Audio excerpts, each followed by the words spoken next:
વિદ્યાર્થી મિત્રો, આપણે જોઈ રહ્યા છીએ ધોરણ 7 પ્રકરણ 3 માહિતીનું નિયમન, એમાં સ્વાધ્યાય 3.1 નો દાખલા નંબર 1. તો સ્વાધ્યાય 3.1 ના દાખલા નંબર 1 માં આપણને શું કીધું છે એ જોઈએ. તો આપણને એવું કીધું તમારા વર્ગના કોઈ પણ 10 વિદ્યાર્થીઓની ઊંચાઈનો વિસ્તાર ગોતો. મતલબ જો આ દાખલાનો જવાબ બોર્ડ ઉપર તમે જે જુઓ છો ને એના કરતા અલગ હોઈ શકે, કારણ કે આપણે આપણા ક્લાસના 10 વિદ્યાર્થીઓની ઊંચાઈ જોવાની છે. હું અત્યારે જે ગણી છે એવરેજ 10 વિદ્યાર્થી, કોઈ પણ 10 રેન્ડમ વિદ્યાર્થી પસંદ કરી અને આ દાખલો ગણીશ. તો ચાલો વિડિયોની શરૂઆત કરીએ. અને એ પહેલા તમે જો જ્ઞાન વિશ્વ ઉપર નવા હો અથવા તો હજી સુધી જ્ઞાન વિશ્વને સબસ્ક્રાઇબ નથી કરી, નીચે આપેલા સબસ્ક્રાઇબ બટનને ક્લિક કરો, બાજુનું બેલ આઇકન પણ દબાવો. વિડિયો કેવો લાગ્યો અથવા દાખલામાં કંઈ ના સમજાય મને કોમેન્ટ કરીને જણાવજો.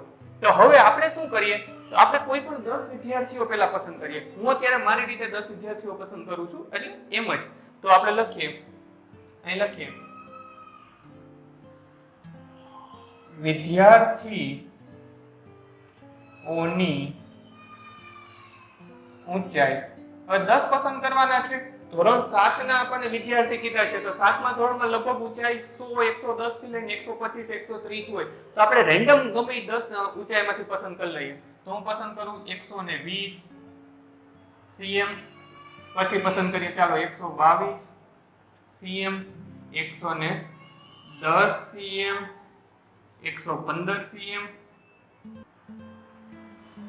125 cm. પાછો એક વિદ્યાર્થીને 125 આપણે પસંદ કરી લીધી. એવું જરૂરી નથી એક સરખી બે ઊંચાઈ હોઈ શકે. આપણે 5 ઊંચાઈ પસંદ કરી. આપણે હવે લખીએ 118 cm, 111 cm, 117 cm. હું મારી રીતે રેન્ડમ એમ જ ઊંચાઈ લખું છું કે આવી ઊંચાઈ હોઈ શકે. 128 cm અને 113 cm. હવે જો મેં અહીંયા 10 ઊંચાઈ લખી નાખી. હવે શું કરવાનું કે આપણે વિસ્તાર ગોતવાનો છે. વિસ્તાર એટલે શું? તો કે નાનામાં નાની ઊંચાઈ અને મોટામાં મોટી ઊંચાઈ. અહીંયા ઊંચાઈ શબ્દ વાપર્યો કારણ કે દાખલામાં ઊંચાઈ છે. હકીકતે આપણે એવું યાદ રાખવાનું, નાનામાં નાનું મૂલ્ય, જે પણ નાની કિંમત છે અને જે પણ મોટી કિંમત છે એની બાદબાકી કરી નાખવાની. તો આપણે અહીંયા પહેલા આને ચડતા ક્રમમાં લખીએ. તો આપણે લખીએ ચડતા ક્રમમાં ગોઠવતા. તો ચડતા ક્રમમાં ગોઠવવા માટે પહેલા તો આપણે શું ગોતવું પડે કે સૌથી નાનું શું છે, તો કે 110 cm.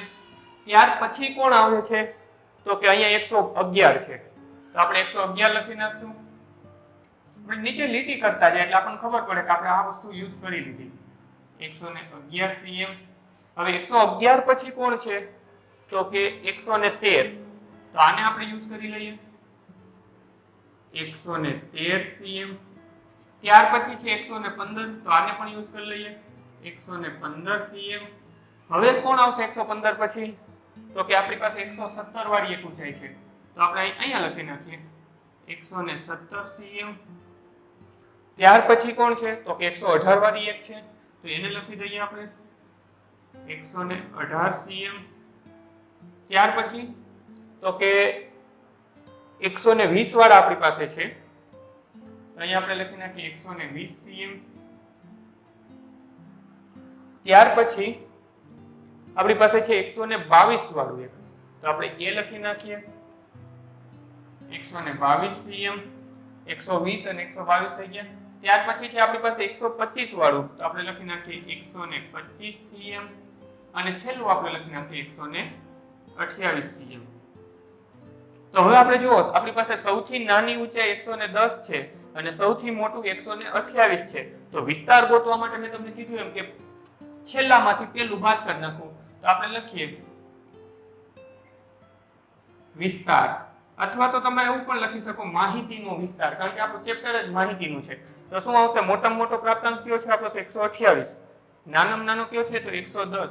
તો આપણે લખીએ 128 ઓછા 110. તો આપણો જવાબ શું આવશે, 128 માંથી 110 કાઢીએ તો આપણો આવ્યો જવાબ 18. હવે જો આ આઈડલ જવાબ નથી, કદાચ તમે તમારા ક્લાસની ઊંચાઈ લઈને આ દાખલો ગણો તો જવાબ જુદો પણ આવે. તો આ જવાબ પણ ચાલશે અને તમે તમારી રીતે જો આ દાખલો ગણો તો પણ ચાલશે.